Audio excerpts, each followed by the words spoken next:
Welcome to a new edition of the Famous Interviews with Joe Dimino. On this episode, we talk with life and mental performance coach Erik Springberg. He is dedicated to helping individuals unlock their potential and thrive.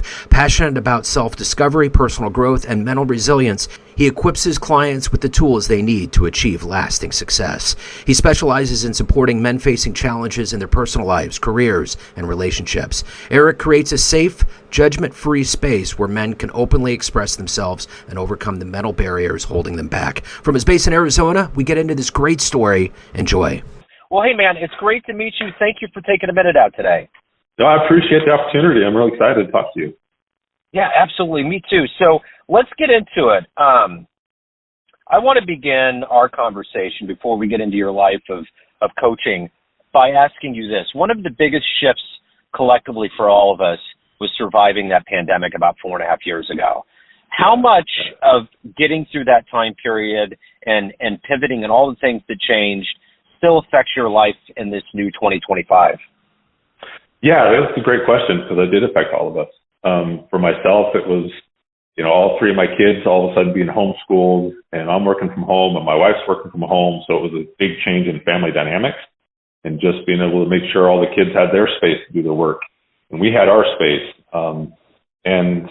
and learning what we needed from each other at the time. So really kind of adding it as like a learning opportunity for the family, but also the learning opportunity for the kids of society and the changes that we can adapt to that are areas that are out of our control. And then even now and currently is like, okay, what do I control now? And using it as an opportunity, again, as a teaching moment for myself and my kids. I would think living through that time period too, there was a spotlight on mental health, but there was also kind of this spotlight on finding your destiny and really digging into the true essence of your soul. And I would imagine as a coach in your capacity, this would have had to be a sizable boom or influx of clients. Was that true for you? That's actually when I started getting into coaching, because I always loved coaching, but it was more on the athletic side. It was coaching basketball for years, elementary, middle school, high school, but it was always a volunteer job. And so my wife at the time during COVID, she said, listen to this podcast. And it was about men as life coaches. And as soon as I heard it, I knew this was it for me. So I jumped in as fast as I could to get trained and get certified and just learn as much as I could so that I could help, because so many people did need the help and they didn't know where to turn. And a lot of people still don't know where to turn to. So let's get to the heart and soul of what you do on a daily basis. And I'm going to do it this way. I'm going to put you in front of a bunch of third grade students. It's career day.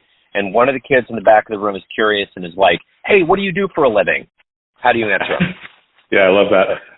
I help people become the best version of themselves by helping them believe in themselves and learning how to set goals and taking the action to get those goals. And a big part of it is learning how to believe in ourselves. So what did you want to be when you were in the third grade, when you were a kid? What was your dream life?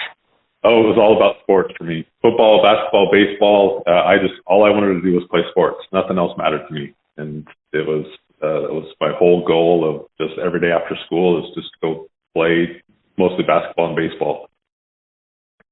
Where were you located in the country? I was just north of Seattle in a town called Linwood, Washington. You were born and raised? I was born and raised in Washington, 40 plus years. I'm in Phoenix now, just specifically because of the weather. Got tired of the rain and the cloudy days. I've always wondered that because I did take a pilgrimage up to Seattle. I was in Issaquah in '95. Oh, yes. And and I spent a little time up there, and I'm a sunshine guy, and I'm in Kansas City. So speaking of sports, we're all amped up. Yes, you are. Right? It's so weird. I gotta be as transparent as possible. It is the weirdest feeling to be kind of the enemy and the ire of the sports world right now, because everybody rooted for us because we went through so many decades of misery. It would be kind of like the Mariners. If the Mariners finally made it, and for some reason there was a narrative where people were like, let's just make sure they don't win a World Series. You'd be like, what's the matter with you guys? That's the way I feel about this Chiefs dynasty thing. Like, we've literally done nothing but just have good teams and the architecture of each of them have been vastly different, but they've just found a way to win. Right. And especially as a fan, because as a Seahawks fan, born and raised, we win the Super Bowl, and it's just like, I never thought I would see it in my lifetime.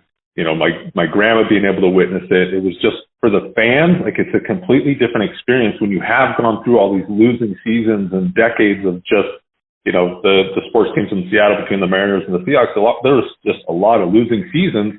And all of a sudden you win the big show, and it's just amazing. And then people start to question it. It's like, wait a second, don't take away from my joy. Like, do you have your own personal opinion?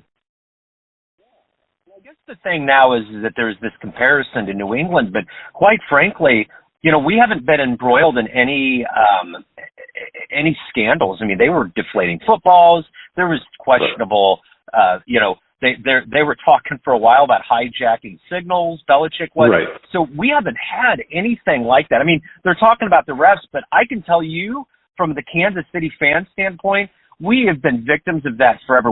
In fact, when the Patriots beat us that one year that we almost won in the championship game, the reffing was really bad and there was questions. So there's always going to be that. I mean, always, as you know, always. And there's always the current, the KC fan experience and the New England fan experience, and they're going to have their own differences because of who they're rooting for. And they're going to have their programs based off their childhood of rooting for this team their whole lives, and their dad rooted for the team, or, the whole family was just backing that team. And so they're going to have their reasons of why it's a good call or why it's a bad call, even if, no matter what the actual facts are. Yeah, that's totally for sure. So let's go back to your childhood in Washington and beyond the sports and specifically the sports. What were some of the foundational seeds that were planted into you that eventually were harvested into this desire to coach and to help people? It's my dad. I feel like I'm going to get emotional here. My dad was a fantastic coach. He did his best to coach all of us between basketball, baseball, football. My two older brothers were wrestlers. So we were always in the sport. And every season it was like, okay, now it's basketball season, now it's baseball season, now it's back to football season, or it's wrestling season. And the way that my parents just really dove in for all of us every single year, is even with didn't do very well financially, but we always had our new cleats and our new basketball shoes and uniforms to show up, and they supported us in all those areas. And my dad was so great at coaching and really connecting with the kids, and doing it it wasn't the yelling way that a lot of us grew up with. If you yell at the kids to make something happen, he was very positive, and he still is to this day. And most of his whole life was coaching. And I took a lot of it from him, just watching how he interacted with the players. I truly contribute a lot of it to him. So you may have already answered my question, but I'm curious, who has been that hero, that inspiration for you that's fueled you in your coaching and the way that you've approached life? Yeah, I think just going right back to my dad when it comes to the actual coaching side. My mom passed away last year. That was a really tough one, but I had really great parents. And, everybody grows up and has particular events that influence them in their lives. But my parents, they showed up for us the best they could, and for each one of us individually the best they could. And like I said, watching my dad coach, and just whether he was coaching my sister or coaching me or one of my brothers, it just even think about it now, I just witnessed him on the basketball court and truly enjoying what he did, and loving the game and loving contributing it to other people and teaching them what's possible in a positive environment. Again, not that yelling, screaming that a lot of us witnessed as kids, which was not helpful for me. That actually was a detriment to me and made me kind of like inner conflict with myself. Am I actually that good because my coach is yelling at me? My dad wasn't that way when he was coaching. Who was the athlete for you? Who was your favorite athlete? Who'd you look up to? Oh gosh, well, you got Steve Largent as a Seahawk growing up. But and I loved the Sonics, when they were around. I was still disappointed there's no longer a Sonic team. But as a kid, I had, like a lot of us, I had Michael Jordan all over my wall. It was just every Sports Illustrated, every poster was just Michael Jordan on the wall. So where did the Supersonics go to? I forgot. They went to Oklahoma Thunder. Oh, that's right. Yeah, we actually, since we're close, we went and saw one of their games last year, and it was Oklahoma City is a fun place. That's interesting because, you know, we've been kind of clamoring about the potential of getting an NHL or a NBA team, and conversely, the Royals and Chiefs are looking for new plots of land, and I keep thinking about that Oakland Athletics game, the final game of the season last year. Oh, gosh. How heartbreaking, you know, how heartbreaking that is to watch the fans for decades, because I think the A's came from Kansas City to Oakland, so we have a lineage in that that line right there, and it's wild how cities can just pull up the tent and say the circus is over. Yeah, absolutely. And as a born and raised as a Sonic fan, and again, you family rooting for them and going to see the games as kids, and then all of a sudden they're completely gone, and then my kids didn't get to witness it. It definitely was heartbreaking at the time. Kansas City, there's this vintage window where we had a hockey team called the Kansas City Scouts, and then we had an NBA team, the Kings, which I believe became Sacramento.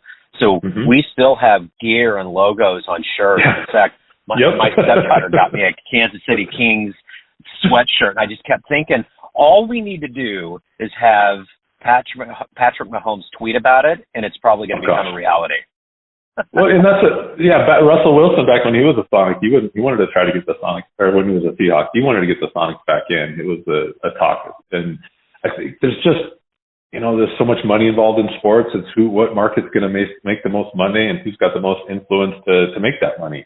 You know, and the fans, unfortunately, are the ones that get either the positive side if their team comes in, or they get the kind of the shaft if their team gets taken over somewhere else. The thing about Kansas City is anytime I talk to people from out in other states around the country about us leaving Kauffman, everybody that knows baseball, even tangentially, is like, wow, Kauffman's a beautiful stadium. Why would you do that? And part of me is like, yeah, and all of us are already mourning. Like, for the past couple seasons, I've always been like, all right, this could be it. But it's just in a weird location. Everything has just kind of crumbled around it. And that's just the way it works. I mean, I remember going to Detroit in the 90s, and everything around Joe Louis was just kind of in shambles, and they built it back up. But that's the way urban cores undulate. You know, it's like a carousel. You know, one period they're fine, the other period it's bad.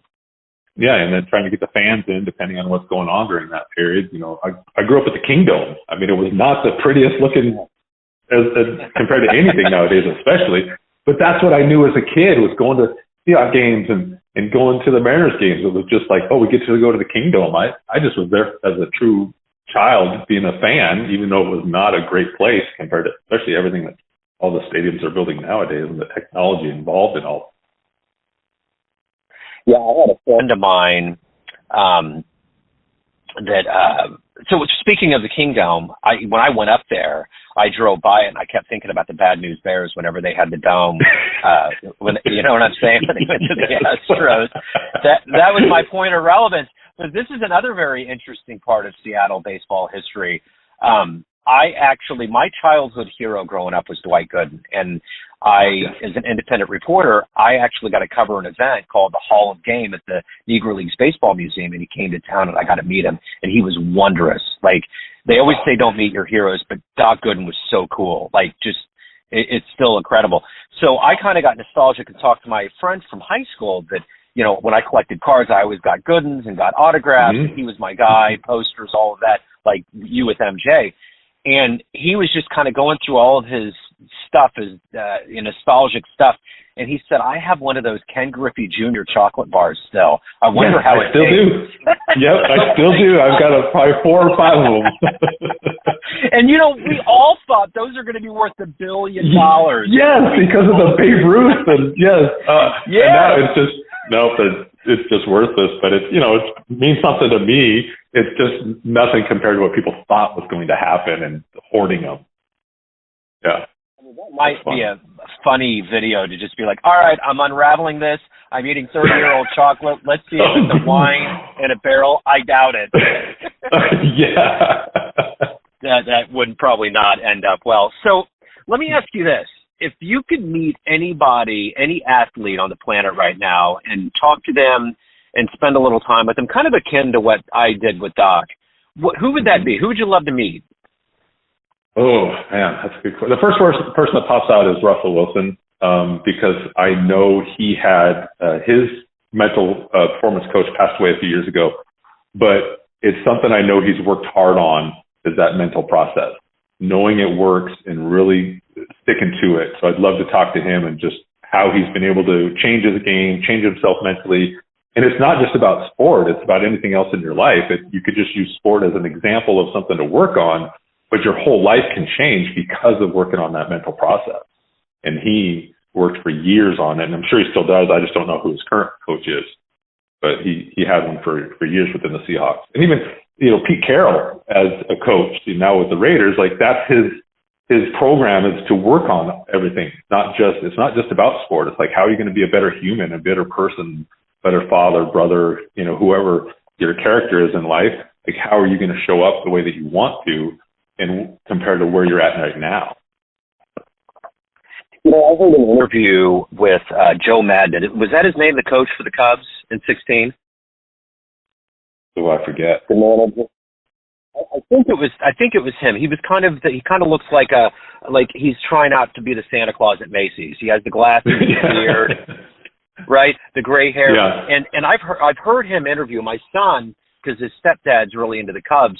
He follows, and I remember that era and kind of following Joe. And I've heard him in interviews, and he has that holistic kind of out-of-the-box approach that Pete Carroll does, and even kind of the way Bill Walton was. Like, they're kind of like, former hippies that have kind of adapted this idea into something that is holistic. And they do weird things, and they play solitaire at weird times in the locker room. Things like that. But it, just kind of adds to this eccentric whole of them getting the trust of their players and getting them to perform and getting them to realize that it's not just this, I want to get on a Wheaties box. It's, I want to have a holistic, good life because we're grown men and grown humans and we have lives, that kind of thing. And that's the thing that I like about Pete Carroll. Yeah, absolutely. And you look at, football, is the lifespan of a football player, or the number of seasons you get to play, is so short compared to other sports. So to really put it all together as well as you can for the 4 or 5 years that a lot of them get to play, so that when they do go out in the so-called real world, and they have different tools to be able to provide for themselves and their family. Let me ask you this. How do you balance being a coach, which can be a heavy world because you're taking on people's lives and helping them get to a better place, but you also have a life that you're living. You have to evolve and grow. How do you balance all of that? What's your motivation every day? Oh, that's a great question, because I really worked hard in the very beginning of my coaching career to not take on other people's stories, to be able to show up as a safe space, listen, no judgment, but not take on, because I do hear the traumatic events that people have lived with, and everybody has a story.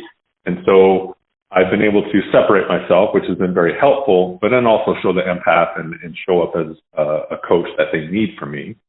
So for myself, I believe for all of us, our most important relationship is the one we have with ourselves. So for me, the more I can grow, the more I can show up for I have my own coach. I've had it for years. The more I can reach out and ask for that help, I become a better person and I become a better coach. So it's really focusing on myself first, and whether that's coaching myself, and truly analyzing my own thoughts, podcasts, books, my coach, I have a therapist. I'm so involved in this now that I'm always looking out like, okay, where can I grow next? What do I need to learn now? What's happening? And I will be fully honest with my clients. Like, last year was one of the worst years of my life. I'm going through a divorce and my mom passed away. So being able to still show up as a coach and myself through these traumatic events, and of course my kids, more importantly, it was a huge learning experience to look back and go, okay, it may have been a really hard year, but I got through it. I'm still getting through it, and I'm not the same person I was a year ago as I am now. So it's reminding myself the growth that I have had, and that it is working, the path that I'm on for myself, and I can continue to trust myself on this path.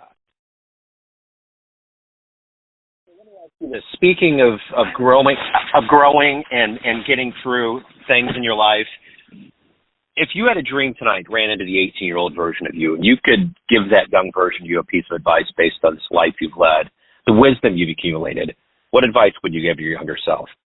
Yeah, I feel like even thinking about it is just chaos in my mind because he just didn't know what to do or what direction. So I think it was just giving him the opportunity to learn about himself. Doesn't matter what, that kid at a young age, he wanted to go to college and wanted to play sports, and which was great. But I just didn't know anything about myself.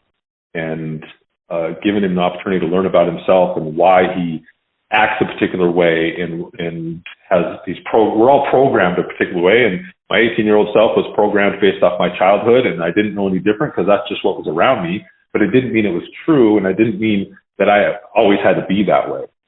So give him the opportunity to learn about himself so that he would grow in a way that was more beneficial to get him where he wants to be, reach his life goals.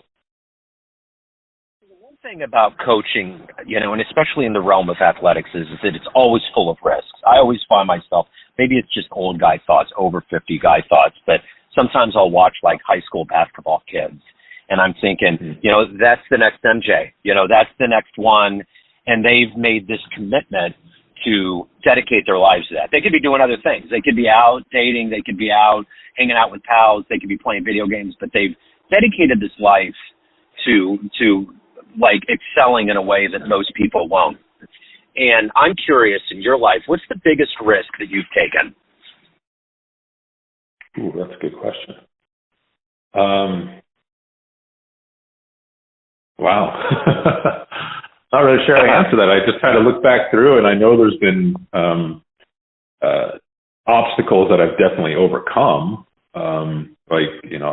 I haven't had a drink in almost 14 years. That was a hard decision to make and hard to overcome. There's nothing that's popping out to me right now, but I think it's for my current self over the last few years and everything that's going on with family, and again, divorce, that's my mom. It's making this decision to choose myself first. And I was always what people would probably define as a people pleaser, making sure everybody else around me was taken care of and not myself. And that just led to decisions that didn't work for me. And so now being able to choose myself more than others, it's different when it comes to my kids. Like I definitely want to choose them more than anybody else, but being able to make decisions for myself allows me to be a better person so that I can show up in a better way for others around me. Everything that you've done and accomplished and evolved to at this point in your life, what are you ultimately the proudest of? My kids. And just, that I would have been, I'm not when I've got two olders, ones that are in college, and I was a different parent for them than I am for my 10-year-old. So it's just learning how to be a new dad to adults and a 10-year-old, and just continuing to show up for them as I'm learning more about myself. Like that's really important to me, is to be a better dad I am today than I was 10, 15 years ago. Everyone out there has a perception of you, family, friends, clients, everyone that you've known, but you run the show. What's your perception of you? Who do you think you are?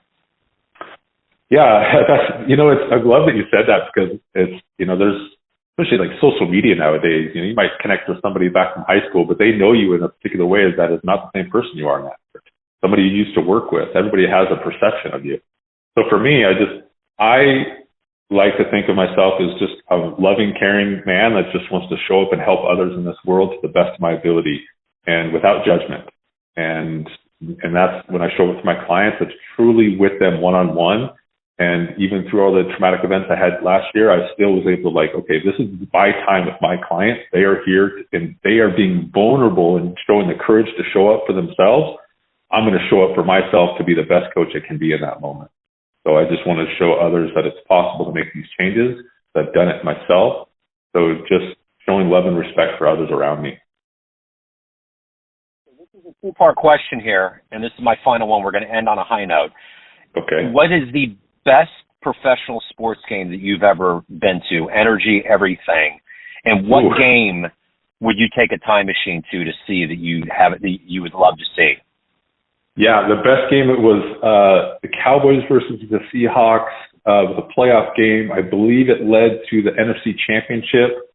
I don't remember the year, but it was like 4th and goal, or I think Dallas was like in the 2-yard line. I can picture myself at the stadium, and Romo rolled out to the left, and the Seahawks defender just cut him off before he got to the end zone. And the crowd, I mean, the whole place was shaking and jumping up and down. And I lost my voice for like 3 or 4 days afterwards. I was working as a real estate agent at the time, and I had no voice. But it was the best game ever. And I had blood on my jersey because somebody broke their nose, and we were high-fived. Like, it was just, there was so much excitement around it. It was just incredible. I think I rode crew in college for a year, and it was a unique sport for me. I love football, basketball, I love all that, but I'd love to go back to like the Washington Huskies back in the Olympics when they dominated and they just shocked the world, and just to witness that event of history, I think would have been just incredible to be a part of. I think it was like 1936 or something like that. That would be something that'd be really cool to witness. Yeah, I remember when the Royals won it in 2015, I made a commitment to take my son to one game each month, and one of the first games was Oakland, and we were all still fueled off of that playoff vibe, and I lost my voice. And I've done it a lot since. With the Chiefs dynasty, it's like the next year, they're like, what's the matter? And it's like, well, I had a good time. That's all I can say. Yeah, exactly. I had a good time. Yeah. That's it. And then, going to like the parades afterwards. Those are, witnessing the parade, the championship parade was amazing.